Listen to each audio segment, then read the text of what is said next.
Good afternoon, everyone.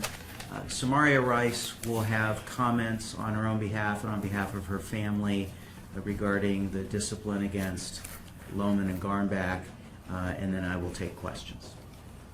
Okay. I'm relieved that Loehmann is fired, as he should be. He should never been a police officer anyway. Garmback should be fired also for pulling up so close to Tamir to create the murder of Tamir.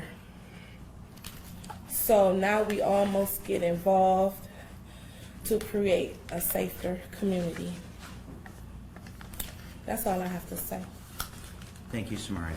Does anyone have any questions? Were you surprised, Samaria, when you heard the news today? Yes.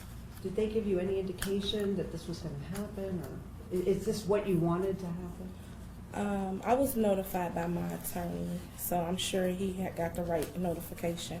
Yes. From the media. Samaria, you and I have talked over this time period together, and this has been very long and difficult for you and your family. Mm-hmm. How have you been kept in the loop, if at all? Through my attorneys. Mm-hmm. Has the city provided any outreach to you? Has Mayor Jackson provided any outreach? Has the chief provided any outreach? Not personally to me, but through my attorneys. I hold all my conversations through my attorneys. Can you share with us what has been sent?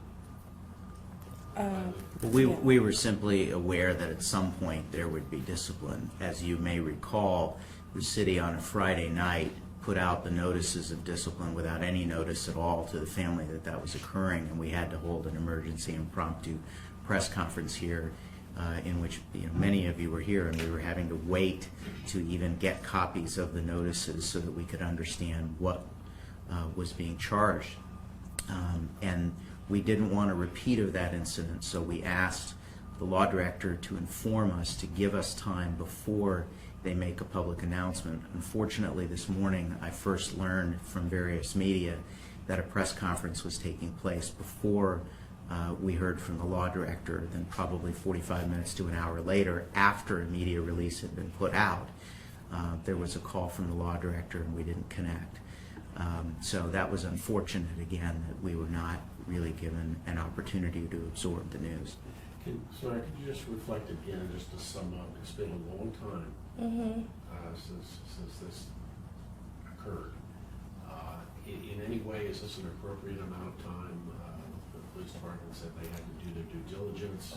Do you give them that credit, or is there anything that can justify this amount of time in your view? It was too long of a time, and from my understanding, it only takes 90 days for disciplinary action. So it was very overwhelming to drag this out and antagonize me and my family. Yes, too long of a time. Now, the officer wasn't necessarily fired for shooting and killing Tamir. Does it make a difference to you why he was fired, just that he was let go? It does make a difference, but they fired him for lying on his application, which I wish they would have fired him for killing Tamir. Yeah, and the other thing that Samaria and I talked about today is that what we don't see out of today is any mention of accountability for the people at the city who permitted Loehmann to become an officer to begin with. There's absolutely not a hint of that. There's no explanation, there's no accountability, there's no accounting to the public for who it is that failed to check Loehmann's application, to check his background, to do proper due diligence before entrusting this man with a badge and a gun.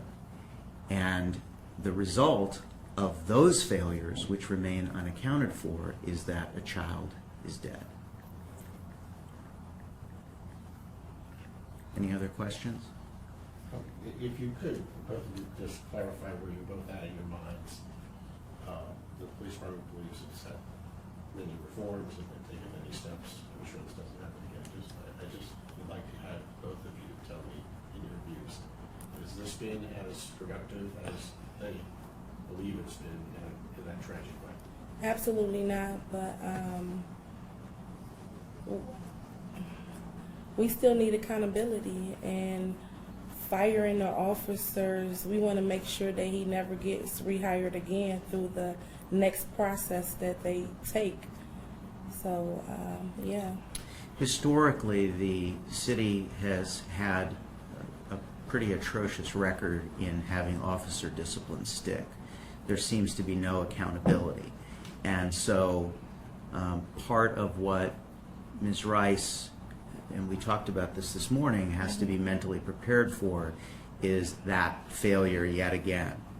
Will Officer Loman remain fired? Actually, to frame the question more properly, will some arbitrator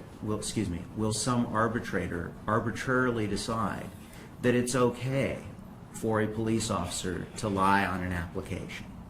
That's really the question now. Or is something that is so obvious to normal people that the people that we entrust with badges and guns ought to be the most accountable when it comes to falsifying applications? I mean, it's an open question. So while in many ways this is really a relief to Samaria, as she said in her statement, that Officer Loman has been terminated, we sit in fear wondering when the other shoe is going to drop, or if it's going to drop due to additional accountability failures at the city of Cleveland. That remains to be seen. We did see a snippet of the press conference in which the chief said that he expects it to stick.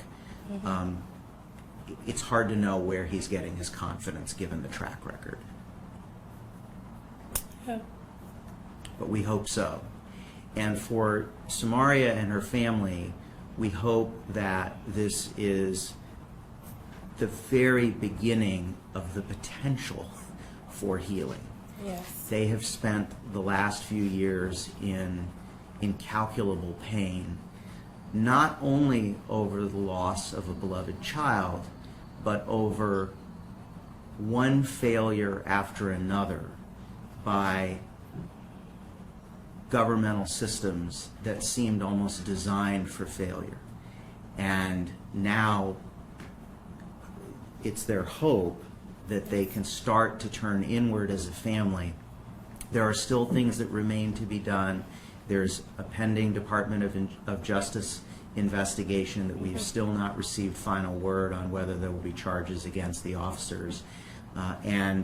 Samaria Rice and activists do hope that Prosecutor Mike O'Malley here at the county level will revisit the issue of charges against the officers because of the terrible systemic failures by the previous prosecutor and what was effectively a corruption of the grand jury process.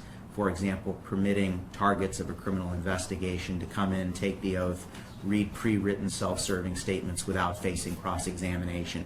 Completely unprecedented nationally, completely unprecedented in this county. I guarantee you, if you ask Prosecutor O'Malley today to give you one other example of any time, any target of any criminal investigation has ever been afforded that same so-called courtesy that was given to these officers, he will not be able to give you an example because it never happens. So those things that happen, those systemic failures, are a blight on this entire process and have been a source of tremendous pain to this family, because when they ask us, their counsel, is this normal? Is this okay? All we can say is it's not normal and it's not okay. You're not crazy in thinking that this is a corrupt process. But what we hope now that we've finally seen at long last, the first positive step of partial accountability, that might give this family the opportunity to turn inward to one another and embrace one another and start to move forward with their lives. I'm relieved that Timothy Loman is fired, and it could partially start the healing for me and my family. He shouldn't have never been no officer, like I said, in the first place. And shame on the city of Cleveland for taking so long to deal with this situation. So, would you recap the high points of the federal civil rights lawsuit? The lawsuit? The justice. The You investigation. mean the criminal investigation? Well, we don't have any information on it other than to know that we requested one and that it's occurring. And we have not received word that it has been concluded without charges, and so our understanding is that it remains underway. How long that will take, what course it will take, we don't know. Any other questions? Okay, thank you everyone for coming, appreciate it. Thank you.